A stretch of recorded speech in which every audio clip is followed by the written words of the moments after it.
ಸ್ನೇಹಿತರೆ, ನಿನ್ನೆ ನಾನು ಪರ್ಸನಲ್ ಗೋಲ್ಸ್ ಬಗ್ಗೆ ಮಾತಾಡಿದ್ದೆ. ಇವತ್ತು ಫ್ಯಾಮಿಲಿ ಗೋಲ್ಸ್, ಫಿನಾನ್ಷಿಯಲ್ ಗೋಲ್ಸ್ ಅಥವಾ ಬಿಸ್ನೆಸ್ ಗೋಲ್ಸ್ ಮತ್ತು ಸೋಷಿಯಲ್ ಗೋಲ್ಸ್ ಬಗ್ಗೆ ನಾವು ತಿಳ್ಕೊಳ್ಳೋಣ. ನಾನು ಅದೇ ರೀತಿ 4 ಭಾಗವಾಗಿ ಡಿವೈಡ್ ಮಾಡಿ ಎಲ್ಲದನ್ನು ಕೂಡ ರೆಡಿ ಮಾಡ್ಕೊಂಡಿದ್ದೀನಿ ಗೋಲ್ಸ್ನ.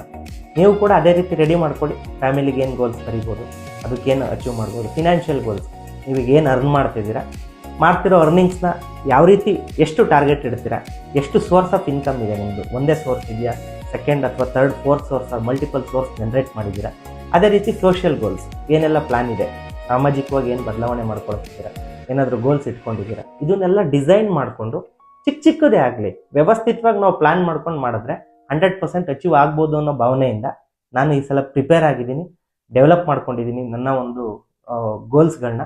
ಅದೇ ರೀತಿ ಅಚೀವ್ ಮಾಡೋದಕ್ಕೆ ನಾನು ರೆಡಿ ಇದ್ದೀನಿ. ನೀವು ಕೂಡ ನನ್ನ ಜೊತೆ ರೆಡಿಯಾಗಿ ನಾವೆಲ್ಲರೂ ಕೂಡ ಸಕ್ಸಸ್ಫುಲಿ ಈ ವರ್ಷನ ಅಚೀವ್ ಮಾಡೋಣ. Thank you so much.